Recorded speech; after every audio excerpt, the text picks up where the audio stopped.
పంతులు గారు, మహేష్కి ఈ year marriage అవుతుందా? మీ ఇద్దరికి పెళ్ళవుతుందా అని అడగొచ్చుగా. నువ్వు అడుగుతావుగా, అందుకే అడిగి ఉండదు. వాత బాగా పెట్టావు అమృత. మీరు చెప్పండి పంతులు గారు. అలాగే. అది జన్మ నక్షత్రం చూస్తేనే గాని చెప్పలేమమ్మా. మీ రాశి ఏమిటమ్మా? మిథున రాశి. మిథున రాశి. ఆదాయం 8, వ్యయం 11, రాజపూజ్యం 1, అవమానం 7. అవమానం ఒక రేంజ్ లో ఉందిగా. Will you shut up? మా శామ్ది మీనరాశి. కొంచెం చూసి చెప్పండి పంతులు గారు. అలాగేనమ్మా. ఆదాయం 14, వ్యయం 11. హే, నాకు మహేష్ కి ఒకేలా ఉంది. మన ఇద్దరికి బాగా సింక్ అయింది మహేష్.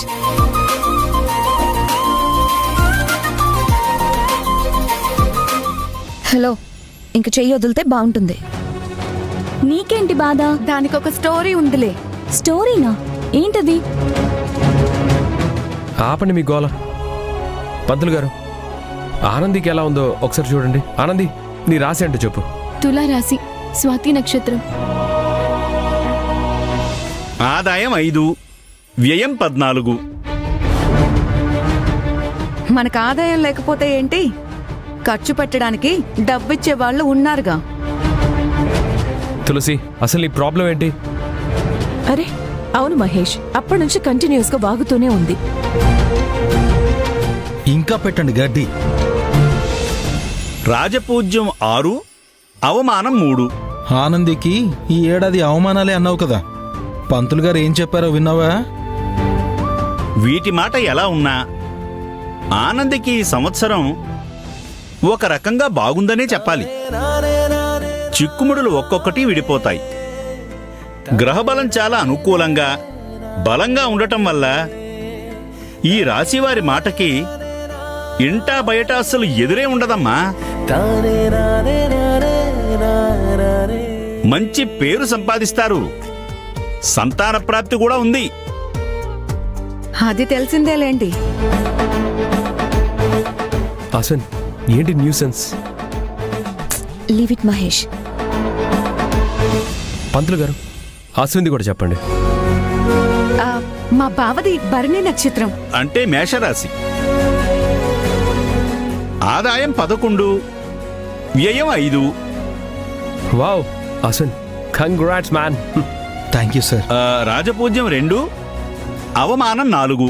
అవునవును, ఇలాంటి దాన్ని కట్టుకుంటే అవమానాలు కాకపోతే ఇంకేం ఎదురవుతాయి. పంతులు గారు, తనకి సంవత్సరం అంతా ఎలా ఉంటుంది?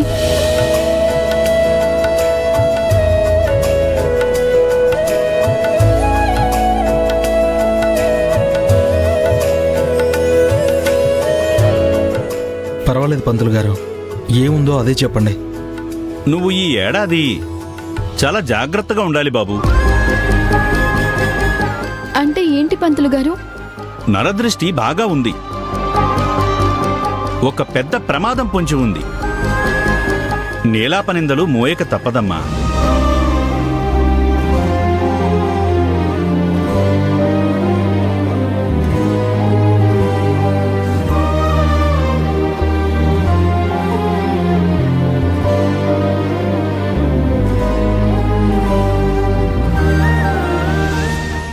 తులసి, నీ రాసేంటి? నా గురించి నాకు తెలుసు, నాకేమీ వద్దు. అయ్యా, ఇంకా ఎవరైనా ఉన్నారా?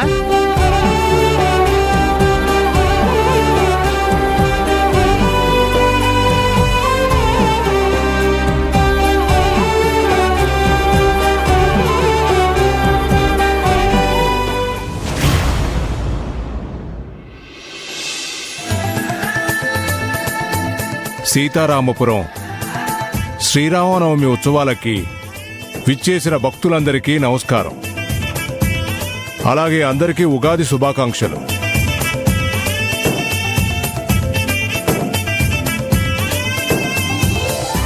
ఈసారి మన ఊళ్ళో జరగబోయే శ్రీరామనవమి ఉత్సవాలకి ఇంత అందం వైభవం రావడానికి కారణం మన నరసింహం గారు, మన రాజశేఖర్ గారు. వీళ్ళిద్దరూ కలిసి రావడమే. సరే, అసలు విషయానికొస్తే ప్రతి ఏటా మనం సీతారాముల కళ్యాణం జరిపిస్తూ ఉన్నా, అలాగే అంతకు ముందు సంవత్సరం జరిగిన కళ్యాణానికి సంబంధించిన వస్తువులన్నీ వేలం వేస్తాం.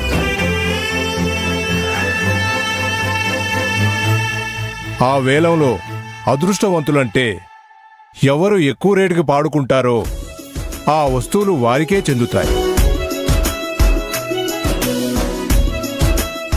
ఇక పాట మొదలు పెడదాం. పూజారి గారు, కుంకుమ భరణి ఇవ్వండి.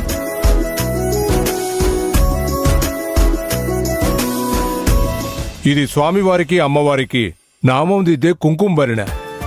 దేవుడు పాట 2000. నా పాట 3000. నా పాట 4000. 3000, 4000. స్వామివారికి అమ్మవారికి బొట్టు పెట్టి కుంకుమభరణి అంటారు. అది తీసుకున్న వాళ్ళు ఎంత అదృష్టవంతులో కదా. నా పాట 5000. అశ్విని బాబు వారి పాట 5000 రూపాయలు. ఏంటి అశ్విన్, నువ్వెందుకు పాట పాడుతున్నావు? నువ్వు ఇష్టపడ్డావు కదా. నా పాట 5000.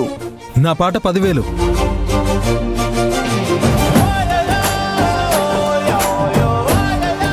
అశ్విని బాబు పాట 10,000.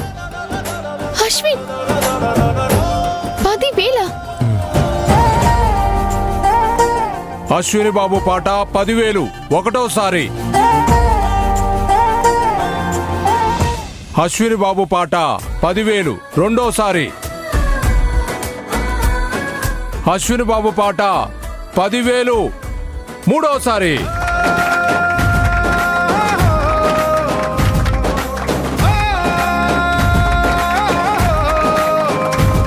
పద తీసుకుందాం.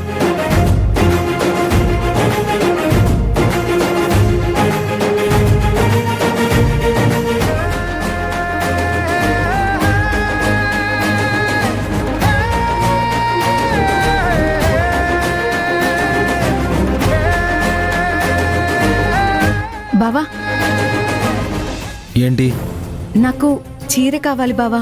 పాట పాడుకో, గెలిస్తే తీసుకో. స్వామివారి కండువా వేలం పాట పాడడానికి రెడీగా ఉంది. పూజారి గారు, ఆ కండువా ఇవ్వండి.